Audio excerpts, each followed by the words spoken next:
ఒత్తిడికి లోను కాకుండా ప్రశాంతంగా పరీక్షలు రాయాలని సిద్దిపేట జిల్లా విద్యాధికారి ఎల్లంకే శ్రీనివాసరెడ్డి 10వ తరగతి విద్యార్థులను సూచించారు. జిల్లా వ్యాప్తంగా 82 పరీక్షా కేంద్రాలను ఏర్పాటు చేశామని మొత్తం 15,337 మంది రెగ్యులర్ విద్యార్థులు, 21 మంది ఫెయిల్ అయిన విద్యార్థులు పరీక్షలు రాస్తున్నారని తెలిపారు. పరీక్షా కేంద్రాలకు 1 గంట ముందు విద్యార్థులు చేరువాలని, ఎలక్ట్రానిక్ వస్తువులు, వాచ్, సెల్ ఫోన్ వంటి వస్తువులను తీసుకురావద్దని డీఈఓ శ్రీనివాసరెడ్డి తెలిపారు. జిల్లా వ్యాప్తంగా 10వ తరగతి పరీక్షలు రాస్తున్న విద్యార్థులకు ఇలాంటి అసౌకర్యాలు కలగకుండా అన్ని ఏర్పాట్లు చేశామని అంటున్న జిల్లా విద్యాధికారి శ్రీనివాస్ రెడ్డితో మా ప్రతినిధి రాజాబాబు ఫేస్ టు ఫేస్. నేటి నుండి 10వ తరగతి పరీక్షలు ఏప్రిల్ 16వ తేదీ వరకు కొనసాగనున్నాయి. ఈ నేపథ్యంలో సిద్దిపేట జిల్లా వ్యాప్తంగా ఎన్ని పరీక్షా కేంద్రాలు ఉన్నాయి, ఎంతమంది విద్యార్థులు పరీక్షలు రాయనున్నారు, వారికి సంబంధించి ఈ విద్యార్థులు పరీక్షలు రాస్తున్న నేపథ్యంలో వారికి సంబంధించి ఎలాంటి పరీక్షా కేంద్రాలలో ఎలాంటి ఏర్పాట్లు చేశారు, పూర్తి వివరాలు అడిగి తెలుసుకునే ప్రయత్నం చేద్దాం. మనతో సిద్దిపేట జిల్లా విద్యాధికారి ఎల్లంకి శ్రీనివాసరెడ్డి ఉన్నారు. వారిని అడిగి తెలుసుకునే ప్రయత్నం చేద్దాం. సార్ చెప్పండి, సిద్దిపేట జిల్లా వ్యాప్తంగా ఎన్ని పరీక్షా కేంద్రాలు ఏర్పాటు చేశారు, ఎంతమంది విద్యార్థులు పాల్గొంటారు, వాళ్ళకి సంబంధించి ఎట్లాంటి ఏర్పాట్లు చేశారు? మన సిద్దిపేట జిల్లాలో పూట మొత్తం 82 పరీక్షా కేంద్రాలను ఏర్పాటు చేయడం జరిగింది. గతం కంటే 2 సెంటర్లు ఎక్కువ కూడా ఏర్పాటు చేయడం జరిగింది. ఎందుకంటే గత సంవత్సరం కంటే ఈసారి 1100 మంది విద్యార్థులు ఎక్కువగా అపియర్ అవుతున్నారు కాబట్టి.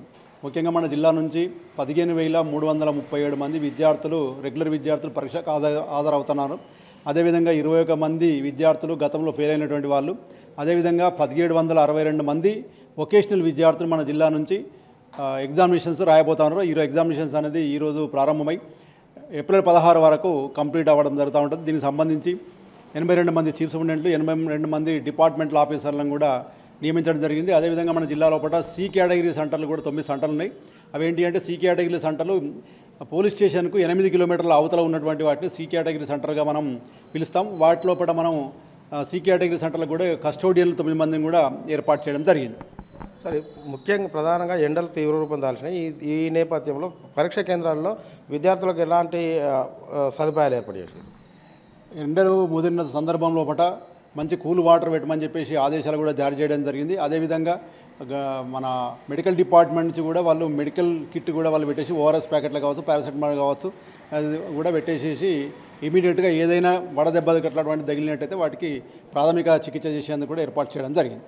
అంగవైకల్య విద్యార్థులు ఉన్నారు అనుకో, ఎగ్జాంపుల్ కొంతమంది ఫిజికల్ హ్యాండిక్యాప్డ్ విద్యార్థులు ఉన్నారు, వారికి ఒకవేళ మెట్లు ఎక్కడం దిగడం కొద్దిగా ఇబ్బంది ఉంటుంది, వారి కోసం ఎట్లాంటి సదుపాయాలు ఏర్పాటు చేసి? దాదాపుగా అన్ని స్కూళ్ళలో పట్ల మన ర్యాంప్ అనేది ఉంది.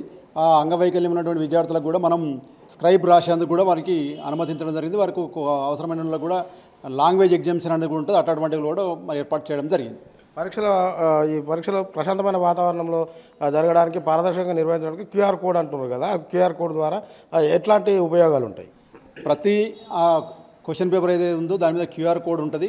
ఆ క్యూఆర్ కోడ్ ఒకవేళ ఆ ప్రశ్నాపత్రం ఇట్లా బయటకు వెళ్ళినట్టయితే ఆ క్యూఆర్ కోడ్ ద్వారా ఏ విద్యార్థి నుంచి అది బయటకు వెళ్ళిందని చెప్పేసి కూడా దాని మీద క్యూఆర్ కోడ్ మీద దాని మీద మనం నిర్ధారించుకోవచ్చు. 5 నిమిషాల నిబంధన అనేది ఉంది, ఖచ్చితంగా ఉంది. 9:35 వరకు మనం విద్యార్థిని అలౌ చేస్తాం. 9:36 అయిందంటే మాత్రం అలౌ చేయము. అందువరకు విద్యార్థులకు అందరికీ కూడా మేము హెడ్ మాస్టర్ ద్వారా, మీడియా ద్వారా కూడా ఈ ఇన్స్ట్రక్షన్స్ ఇవ్వడం జరిగింది. గంట ముందే రావాలి, గంట ముందు వచ్చినట్టయితే మీరు ప్రశాంతంగా ఉంటారు, లేకుంటే టైము దాటిన తర్వాత వచ్చేసి హరీబరీ కాకుండా ఉండని చెప్పేసి స్పష్టమైనటువంటి ఇన్స్ట్రక్షన్స్ కూడా చేయడం జరిగింది. అదేవిధంగా ఆర్టీసీ వాళ్ళు కూడా సమయానికి బస్సులు నడపాలని చెప్పేసి జిల్లా కలెక్టర్ గారు ఆదేశాలు జారీ చేసిన వల్ల బస్సులు కూడా సమయానికి ఎగ్జామ్ రోజు, ఎగ్జామ్ టైంకు లేకపోతే అయిపోయిన తర్వాత కూడా ఆర్టీసీ బస్సులు అనేది కూడా నడుస్తాయి. ఈ పరీక్ష నిర్వహణ కోసం మొత్తం సిబ్బంది ఎంతమంది సిబ్బంది పాల్గొంటారు సార్? డిఓ కావచ్చు, ఫ్లయింగ్ స్క్వాడ్స్ కావచ్చు, కస్టోడియల్ ఆఫీసర్స్ కావచ్చు, వీళ్ళంతా. దీనికి సంబంధించి మనము 82 సెంటర్లకు ఆల్రెడీ మీకు ఇంతకుముందు చెప్పాను.